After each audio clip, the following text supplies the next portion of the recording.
Hello, I'm Petley. I'm a Professor of History at the University of Southampton, and I'm joined today by my colleague Professor Joachim Schloer. Joachim, hello. Hi.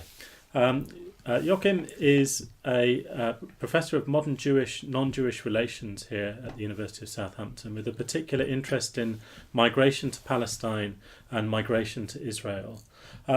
Joachim, could you tell us a little bit about why you think that subject is important, and what drew you to it as a subject to study? Well, what drew me to it really is a stay at Tel Aviv University, where I lived for a while in a very multicultural city that was at the same time a Jewish city. So Jews had come to Palestine until 1948, and then the State of Israel from over 100 countries, bringing with them memories, traditions, food, habits from all over the world, and trying to create something new. And that's fascinating when you do migration research. Thank you. So we're interested today in having a conversation about an extremely important topic from a global historical perspective, to think about the conflict in the Middle East. Yes. And we're interested in thinking about what's the background to the Israeli-Palestinian conflict, which is a huge and thorny topic and question. Indeed, yeah. Joachim, where do we start with that? Well, really, I think it makes sense to not begin with the conflict as it is maybe today or has been over the last 20, 30 years, but to look for the historical backgrounds in plural, I would even say. So one thing we need to do is to look at the situation of the territory, the land, say around the mid-19th century. 1840 is an interesting date when Jerusalem, that is part of the province of Syria in the Ottoman Empire, and not of great importance compared to Istanbul or Damascus or other cities in that empire, a backwater in some ways, suddenly acquires a new importance when the British and the Prussian government decide to set up a Protestant bishopric in Jerusalem. And that's something that the other groups resident in the city, Arab Christians, Arab Muslims, but also Jews, mostly elderly religious Jews, see as a sign of a kind of reawakening. That's the one thing. On the other hand, we need to talk about the people that once used to live in that territory, the Jews, the biblical Israelites who have built their temple and saw it destroyed, who built a second temple and saw it destroyed under the Romans, the moment which symbolized the beginning of the Jewish diaspora. Jewish existence from then on was connected to other countries, other nations, where Jews more or less managed to survive, partly to assimilate, partly to integrate, as in medieval Spain, or say in 19th century Germany. At least that was the hope.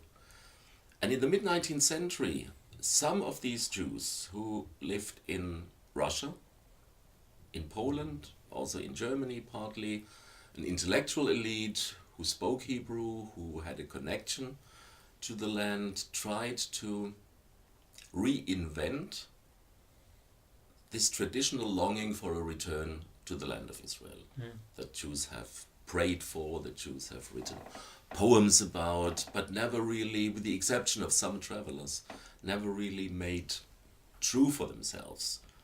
So, for example, in the city of Odessa, which was a hotbed of nationalisms, Greek, Bulgarian, Ukrainian, Polish, Jews were neighbors and saw the rising national movements of others who founded schools, who wrote a dictionary of the language, and tried to create a new national awareness. And the same happened to Jews. This is the birth of Zionism as a Jewish national movement. And then in the 1880s, we see the first groups of agricultural pioneers just emigrating to Palestine in what has been termed practical Zionism. Not very successful, but symbolically very important, and we see further waves of immigration from Jews, the so-called Second Aliyah, 1904, 1906, the third after the Russian Revolution, the fifth in the mid-1920s, the fourth in the mid-1920s, and the fifth in the 1930s. That includes those disappointed German Jews who had set such big hopes in an assimilation with German culture and were bitterly disappointed by the Nazis' rise to power. Now, interestingly, the arrival of those Jewish immigrants on ship in the ports of Jaffa and later also Haifa, in a way triggered a new national awareness of the local population.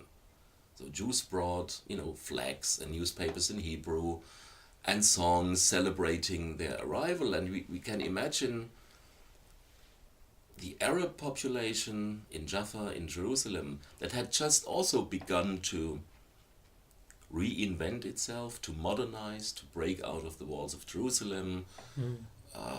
Like the Jews, also Arab Muslims and Christians created new living quarters outside the city walls to modernize their cities, and also in a way to modernize their own society, which had been a largely agricultural one.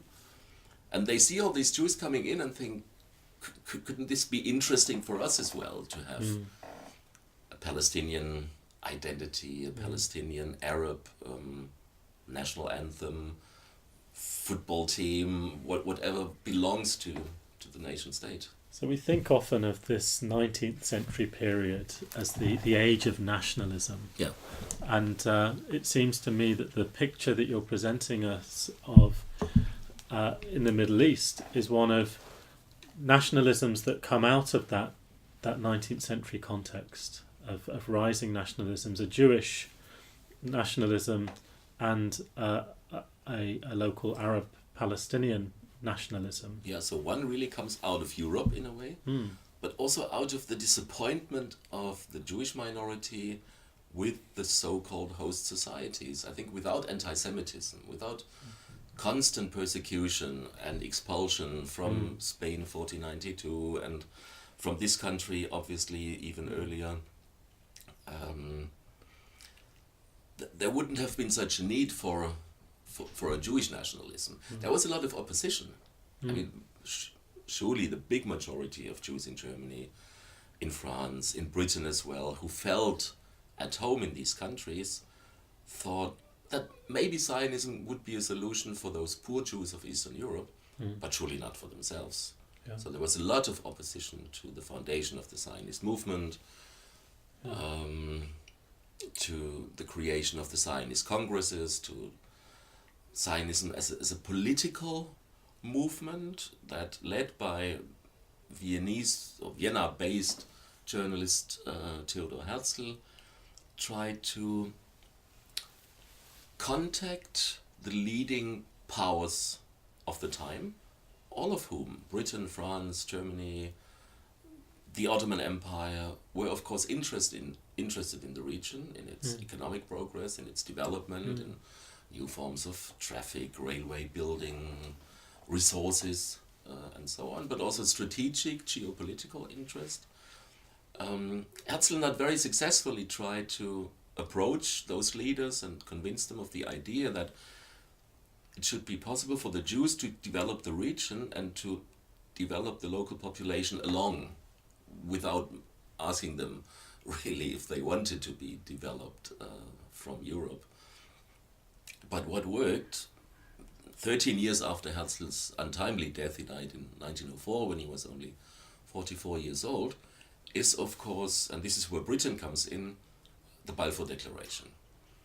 There is a group of Jewish intellectuals, Chaim Weizmann among them, Achat Ha'am, from Odessa originally, who bring the idea of cultural Zionism to Western Europe. Cultural Zionism in the sense that we need a kind of rejuvenation of our Judaism, a Jewish renaissance, a rediscovery of the Hebrew language, of biblical literature, before we can think of creating a state. And this group is quite influential in defining the wording of the letter that finally on the 2nd of November 1917, the British Foreign Secretary, Lord Arthur James Balfour, directs to Lord Rothschild as a speaker of the Anglo-Jewish community, and that says that His Majesty's government view with favor the establishment of a national home for the Jews in Palestine, which is a weird thing in a way, in terms of wording. Why not a state? Exactly because of this influence of a national home is different to a national state in Palestine. Yeah, I see. They don't talk about the whole of Palestine, right, but the Jewish national home within it. And they also have two clauses, two conditions in the Balfour Declaration that are often overlooked. Namely, nothing should be done to threaten the existence of non-Jewish communities within Palestine or of Jews in other countries. So Zionism should not be used as an excuse for the Russian or later the Polish government to try and get rid of their Jews. I see.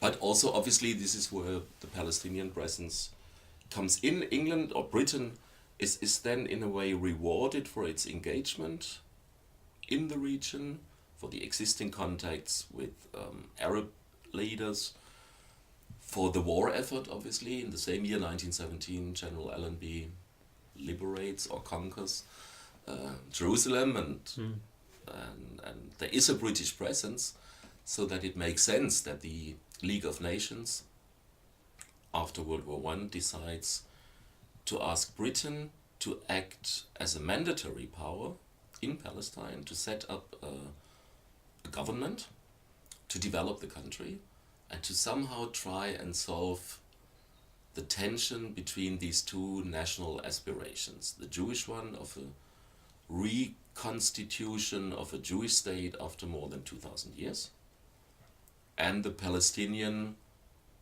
really now at that time, strongly rising national awareness that people regard themselves as Palestinians, different from, say, Jordanian or Egyptian Arab population, so a distinct Arab population, and obviously this leads to tension, also to violence, starting in the early 1920s in Jaffa. Then we have incidents in Hebron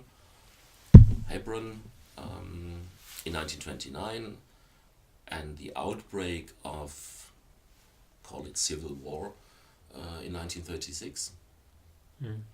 The big problem for us in trying to understand all sides and all relevant perspectives is that the Palestinian Arab pressure on the British Mandate government to reduce Jewish immigration, and the British more or less follow this with the White Book of 1939, that all this comes at a period of time when emigration from Europe, from Nazi-dominated Europe, is more urgent than ever. So Jews in Germany, about 500,000, who suffer from marginalization and persecution and need to leave Germany.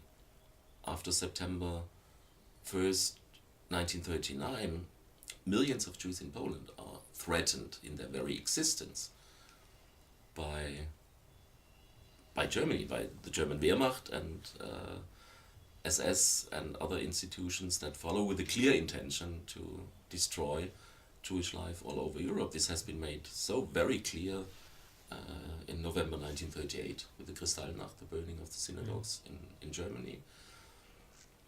Other countries have partly taken in. Britain set an example.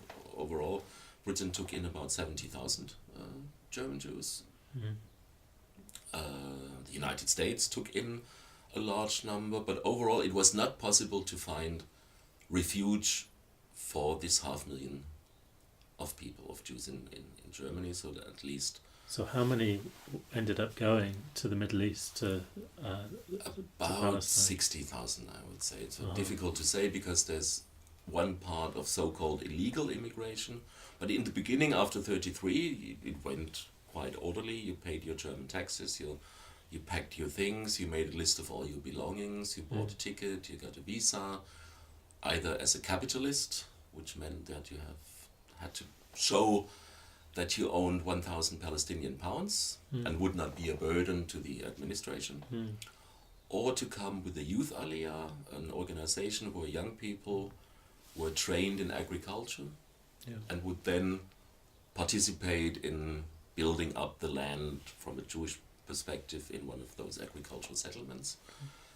And then in 1939, with the White Book, this immigration was reduced to 75,000 for the next 5 years, 15,000 a year. And when you think of the sheer numbers, this is not adequate to what... When you think of how many Jews were murdered in the Holocaust, those figures are very small. They are small. Palestine maybe did not have the capacity. This was one of the main Arab-Palestinian arguments. This is an underdeveloped country.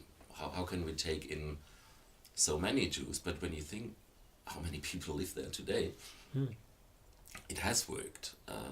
But the foundation of the state, in that sense, in the Jewish perspective, in the perspective of also anti-Semitism and suffering in Europe, the foundation of the state came too late. From an Arab-Palestinian perspective, of course, the question is, why should we carry the burden of this European conflict? When they want to discriminate against their Jews, what does this have to do with us? And the more well-meaning or the more modern maybe among Palestinian leaders would say, we do have Jewish communities in Arab countries. We have Jews in Palestine, in Jaffa, we have Jews in Syria, in Jordan, in Egypt, in Iraq, very important community in Baghdad. And they live with us as part of our states, which is true. Only when the State of Israel then had been founded on May 14, 1948, Ben-Gurion reads the Declaration of Independence following the United Nations partition decision of November 1947. The Arab neighbor states invade the new state, and we see rising anti-Judaism, anti-Semitism in those Arab countries, and the need, for example, for the Jewish community of Baghdad to flee. Immediately one day after the declaration, war doesn't break out. It has been there as a constant warfare, a civil war, at least since 1936, including Jewish terrorism against the British mandate, Arab attacks against immigration. Now it's an official war for the Israelis. It's the war of independence. For the Palestinians, today they use the term Nakba, catastrophe, disaster. From a Palestinian perspective, is this rather than a story of nation building, a story that they would narrate as one of colonization? Yeah, it's really difficult invasion. to say. It's I don't think you can put the mandate in the same category as British colonialism. There was nothing much to profit from, in a way, for Britain. It was more of a burden to somehow try and find a solution for this conflict. Can you call the Jews colonizers, those young pioneers from Russia? Surely did not come with, I don't know, the instruments of an empire or of a colonial power. On the other hand, from a Palestinian perspective, there was an Arab-Palestinian, mostly agricultural society that had just begun to develop into modernity, to open up to the world, and to redefine itself as a distinct group. And now you see all these outsiders come in and set up institutions from which they could partly profit. The port in Haifa is surely one example, but in other cases I'm sure they felt that things were done for them, which they didn't want people to do for them, but develop their own capacity and their own energy for their land. So in their response to the Declaration of Independence, the Arab League, the Arab neighbor states, clearly say the only one to declare independence here in this country are we. Some of you can be part of it, but this has to be an Arab state, and this remains, in a way, their politics through a series of conflicts. 48, the War of Independence; 56, the Suez Crisis; 67, the Six Days War; 73, the Yom Kippur War; 82, the war in Lebanon, the first war that Israeli society is divided about. Then we see the Israeli right, political right, with Menachem Begin come into power in 1977. We see Israel itself as a society divided between European and Mizrahi, or Middle Eastern, between secular and religious. Begin, by the way, interestingly, is the head of a right-wing government, a former dreamer of Greater Israel. He's the first to return occupied territory. He gives back the Sinai to Egypt. And it's part of this development that then in 1988, the Palestinian Authority for the first time declare independence as a response to the Israeli Declaration of Independence 40 years later, with very similar arguments. And in a way, this could be read as an acceptance of the existence of the State of Israel. It doesn't say expressly so, but I think we see here the beginning of the peace process that seemed so promising in the mid-1990s, which got stuck in a way, and this is where we are today. But this is what I meant when we started our discussion, that you can't understand the situation of today without looking at the whole background. It's a really helpful look through the historical background to the contemporary conflict, and interesting to see it in relation to all the things you've talked about to do with migration, Jewish migration to the Middle East, and to the ways in which we find these two competing nationalisms within the same territory, which I suppose is the fundamental basis of the problem. Yeah, it is indeed. On the other hand, we have instances of dialogue. There has been a movement for binationalism already in the 1930s. Do we really need one state each, or couldn't there be a kind of binational form of living together? There are such forms in, say, on a local level, in kindergartens, in schools, in demonstrations by peace-loving people on both sides, who surely are a minority.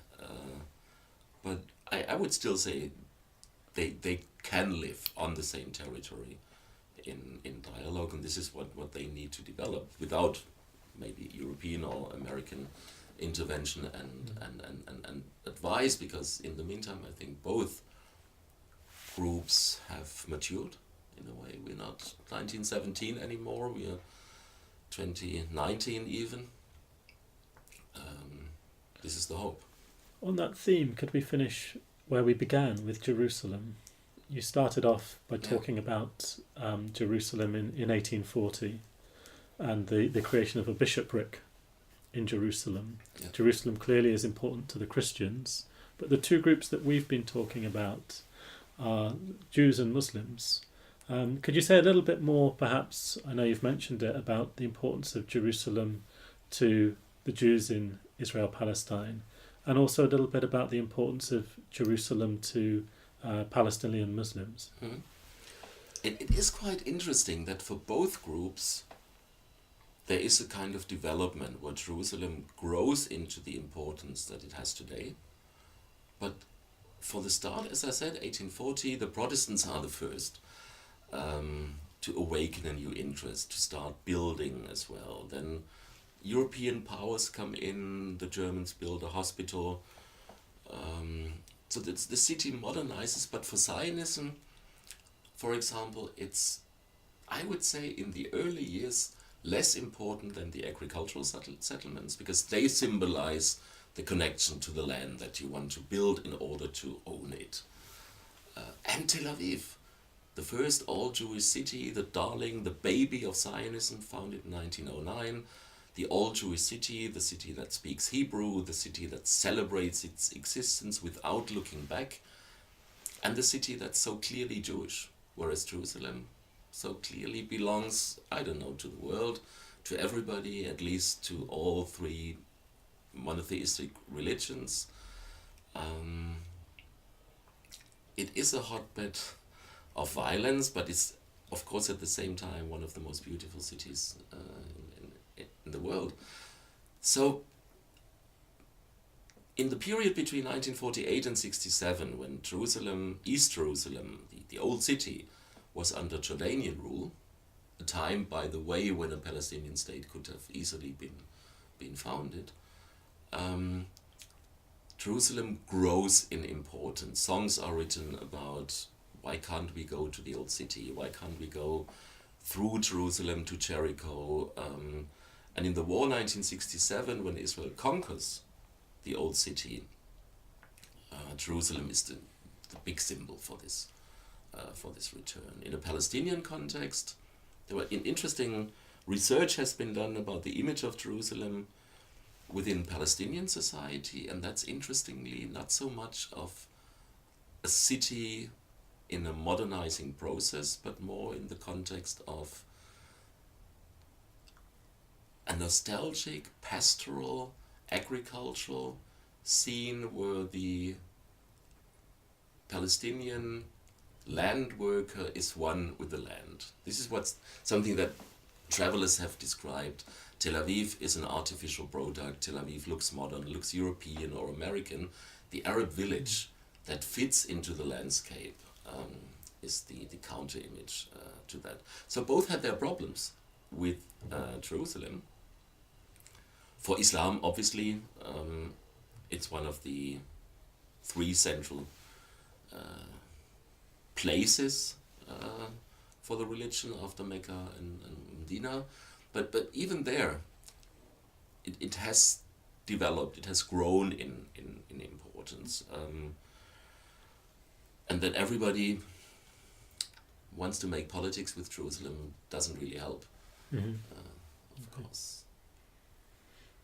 Thank you.